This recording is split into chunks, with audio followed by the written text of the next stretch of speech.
There are 4 different things as I've thought and planned today about how I've gone about starting this. We've talked about the heart response, what God's been sharing, but how has that manifested? What has that looked like as I've gone forward? And I think that there are 4 areas that God has called me as a practitioner to focus on. The first one is to stop calling it work and to start having a shared language. I think that if we reworded the way church websites and job specs were, and we called the adult ministries in our church adult work, I think people would be offended. If we start calling our midweek groups something else, if we instead of having pastors and vicars had adult workers, I don't think they'd be happy about it. And yet we call kids work, work. We call youth work, work. And we call adult ministry. That's not shared. The language that we're talking about family and church has separated us. And what is painful to some people and what is obvious to others is that that demonstrates a lack of shared values, a lack of togetherness. Language is one of the main pillars we have to uphold value. The main signpost for I see this and they are together. And whilst our language within kids and youth work is not mirrored within adults work, and hopefully more importantly the adults ministry is not mirrored in the kids and youth, we've already started with a separation. When God revealed that to me many years ago, I went back to my boss and I said, I want my name changed. I want to be called a children's pastor because you're the adults pastor.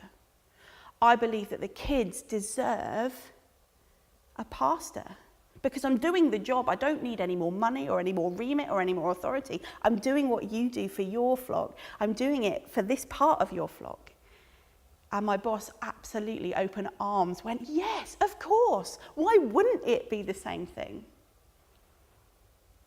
It's really important to describe things uniquely, but with the same value.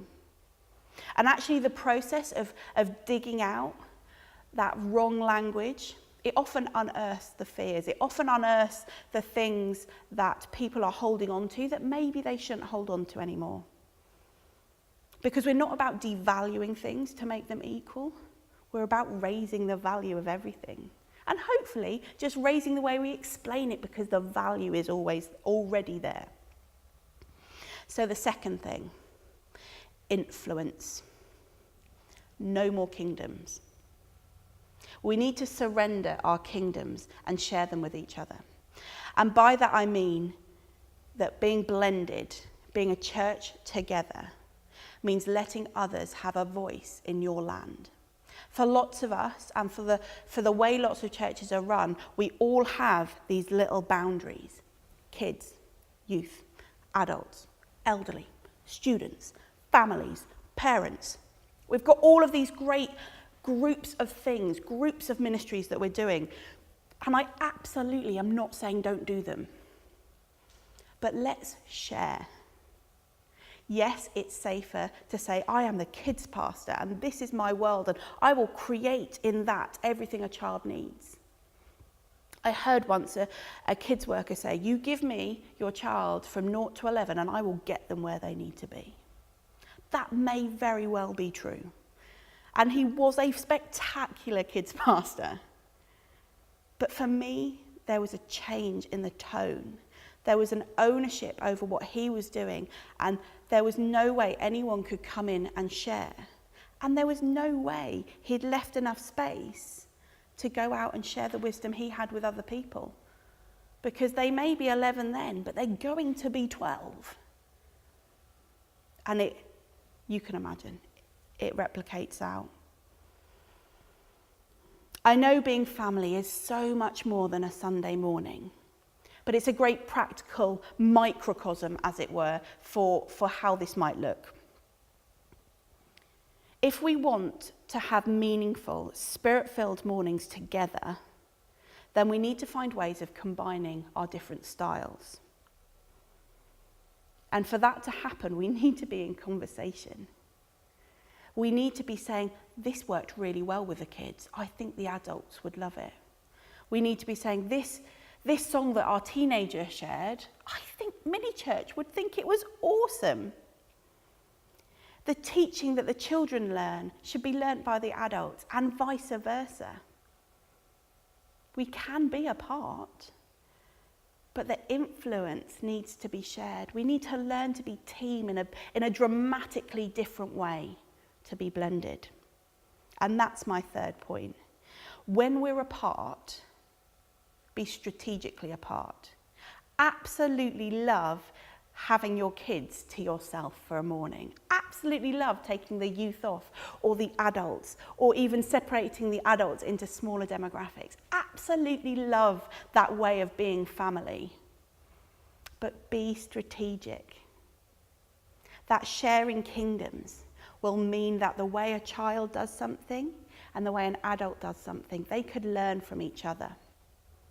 On Sunday, I had a guest preacher coming in, and she did an amazing job, and she asked if I would take the ministry. And it was one of those times when we just all needed to debrief. I knew she was going to bring a lot to hear, and it was in a blended service. And so I taught the whole church how mini church listen. And we grab a spot, and we put our head on the floor, and we listen for 30 seconds. These are 2 to 5s. 30 seconds is doing well. And we have a question, and we ask directly our Daddy God what something looks like. How does that feel? What do you say? And we spend 30 seconds debriefing. And we wait. And then in the smaller context of mini church, we debrief corporately. Well, we did that in our blended service. The whole of us, some of us laid on the floor, some adults didn't. That's okay. We all spent 30 seconds debriefing with our dad, taking what we'd heard, putting it in our heads, and asking him to shunt it into our hearts in whatever way he wanted to do for us individually. That wouldn't have happened if I hadn't shared my little mini church kingdom with my big church kingdom. It wouldn't have happened if the adults weren't willing and excited to learn what kids' church were learning. And it wouldn't have happened if the little ones weren't willing to show an adult what it looked like to lie on the floor with your head on a spot. It's simple, but it worked because God turned up and his kingdom said yes, and therefore on earth we said yes. So when we're apart, be strategic in how we format and create those programs so that they dovetail. So that number 4, when we're together, we can reap the benefits. We need time together to experiment. There are some things that I've tried when we've been all together that have absolutely bombed. They were brilliant in kids' church, but you get everyone together, and kids' church were nervous, and the adults didn't quite know if they were audience or participant, and it was a disaster. But we're family. That's literally part of the plan. I want to take risks that mean that we can all give it a go. One of the things I've learnt through the blended journey is how similar the needs of the age line and the runway to Jesus, how similar those two sets of needs are. It really surprised me as God started to reveal that the changes I made to the way I worked with adults so that kids could be a part were actually the changes that our visitors needed. Those, Jay Pathak says, uninitiated members of our church families. They've not been around for long enough. They may feel in, but they don't know the language yet. When we change to include all ages, already the shift has happened to include all that way too. And that's been really transformative for my passion for blended. I thought I was passionate when it was all age, but the fact that actually this is missional, this is how we turn our church family into something that includes anyone, no matter how close they feel to Jesus. well, I just got more excited. I just got more passionate. I just want to try an extra thing. What if we try that? And in our church, that's actually been one of the biggest shifts. For those not engaged with loving the whole family, age-wise, they're probably engaged with loving the runway of all the different stages. Maybe that's how we communicate to some people who think they don't share our heart, and yet actually they do. So I want to look at one example, and I have picked a Sunday morning one, again because it's a nice, simple microcosm, and probably, I'm guessing, something that is found in a lot of contexts that you guys represent. Because when it comes to what outreach looks like as a blended family, or midweek discipleship, there's just so many different options. You guys are doing so many different things. I couldn't possibly hope to pick something that had enough of a link. So I've picked worship, because I guessed at some point our families are doing that. So, again, I like the number 4. There are 4 or 5 things here. The first one is in preparation. So if we're going to be a blended family who worship together, we literally need to learn all the same songs. We need to sing off the same songbook. And so within our context, within the kids and youth ministry that I run, we changed what we sang. And we asked the adults to do the same, and we created a hybrid. I put forward some songs, and the adult worship pastor created a list. We have 35. I should have asked him. I don't know of the spiritual significance of 35. Maybe it's a good number. It's enough to pick from, but not too many. But we have 35 songs in our church, and they go on rotation. Sometimes they get rotated off and a new one comes in.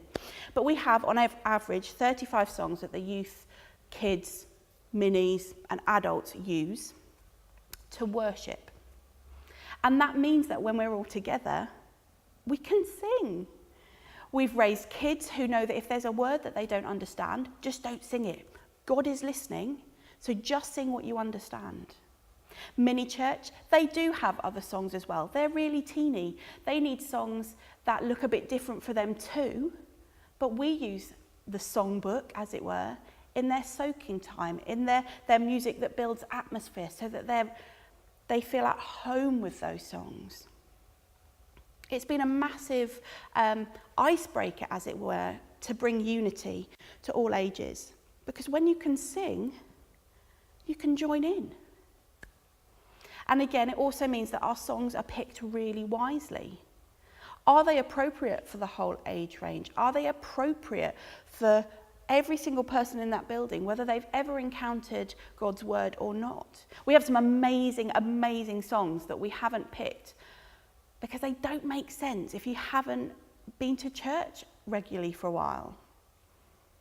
So we prepare to be together.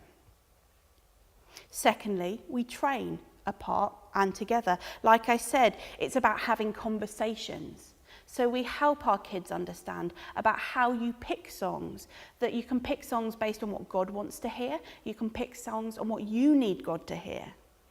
We help the teenagers be a part of the tech and the band, as well as what it looks like to lead worship as a member of the congregation. And if I'm honest, sometimes I've not trained the adults. I've assumed that they've been around long enough to learn all of that stuff. But actually, as we've equipped their kids, parents have started saying, hey, I didn't know that was why. So maybe I need to train the adults a bit more too. And as part of that, we signpost. So we signpost what we're doing, and because of the image, people will start to learn why by how we explain it. In kids' church, I used to have a slide, and it would be like multifaceted. So it would have a colour per element, it would have a picture, and it would have words and a Bible verse. And the sort of idea was that for those who were teeny and could only recognise the colour, they knew blue, worship. For those who wanted a picture, they had something to sort of conjure up the idea of like worship. They then had the title, worship, and we had a Bible verse about what worship was, about spirit and in truth. And as the signposting has developed, we've stripped a lot of that back. That was, in essence, me overthinking things about 6 times over. And we've created really simple, just PowerPoint slides that we use. And we actually use them in adult church now, as well as kids' church, so that the adults are using a format that the kids' church use, so that together the adults aren't going, hey, we don't normally have that. And the kids feel at home because, hey, I know what that means. And in worship, it's been really interesting because the traditional, more contemporary model is to have a big block, and you'll sort of do this journey through. You'll have a worship leader and he'll lead you through. And that is brilliant. But actually, there are lots of people in our churches who don't know the jargon of the journey. And so we've started breaking it down a little bit more. And we now have something called prep to worship. So before the worship leader comes up, or maybe even the worship leader does it, we have a slide and we have lots of options of what they might look like. And I'm just going to talk about one of them today. So one of the ways we prep for worship is we have a dumper truck. And before even a note has been strummed, I talk about the fact that we are designed to worship God in spirit and in truth. But sometimes, by the time we get to a Sunday morning, we are all full of junk and all full of precious stones and all full of plans. And those things, on the most part, are brilliant. God loves us being full. But the best way to worship him is to choose to empty ourselves. But God doesn't want us to throw our precious stuff on the floor. He wants us to dump it on him. So we now have like a graphic of a dumper truck. I think you'll probably see it at some point. And it's this image of a truck that you can put your stuff on. All the good stuff that's happening in your life that you're thankful for. All the stuff you're worried about. You can dump on God your plans. You can dump on God your excitement and your fear and your worry. You can dump it all on him because he is trustworthy and he will look after it. So that you are set to get ready to worship. Stripped back and ready with your spirit to engage with God's truth. And from that place of that tiny little explanation, that moment of a imagination exercise, that's when the worship comes in. And I'd been doing this in kids' church for years. When I finally plucked up the courage, is probably the truth, to do it in the adult congregation. And I had a mum come up to me afterwards, and she'd been a Christian for longer than I'd been alive. And she had been in that church for years. And it was a very contemporary, lots of strumming, lots of getting ready, and then going for it. And she came to me and she said, I've never known how to join in with the beginning. I did not understand why we didn't just start singing. I didn't get that I needed to get ready. And I worshipped for those 2 songs more than I've ever done for half an hour. And it was a real humbling moment of, I did something because of this line. And yet adults were massively blessed by my blended approach. Now, I very deliberately use a dumper truck and not the cross. Because what we do at the end of worship is we talk about the fact that as we move from worship, we can pick stuff back off God. And because this is a training tool, do you know what? It's okay if you pick your worries back off God, not because he shouldn't keep them, not because we want them to stay with him, but because sometimes in the middle of the week, even when we've given it to God, we find ourselves worrying about it. And I want the kids to know that that's not a failure. Just because you gave it to God and you happen to take it back, that's okay. We'll just give it to God again. So it's a training tool. It's not necessarily a ministry theological idea. We have a picture of corridors with lots of doors. Do we shut the door to school and the door to thinking and the door to worries and the door to fear and just leave the door to Jesus open? We have a pause button. We're going to pause the world and press play on heaven. There are loads that we do. And they've really opened up worship to everyone to be a blended experience. And as I've probably suggested, we experiment, we try new things. I've got a whole hit list of stuff we haven't tried yet, but we will get to it because it's exciting to try something new. And sometimes the wisest way is to experiment in separate groups, so at least one of them has got a plan. So the ministry example of mini church, I knew that there were 6 3-year-olds in that room who knew what I was talking about. That makes me feel braver. And so it goes on. Sometimes we'll just give it a go altogether. We'll see what happens. And of course, the key is following God's lead, in choosing to have a prophetic ministry that sticks close to what he's saying and pursuing his heart. So as I round up, I just want to share with you a few things that I ponder and I treasure as I journey this stuff through. It'll sound a strange thing to say, having spent however long saying how brilliant blended is. But for me, the point of blended is not a destination. It's a mode of transportation.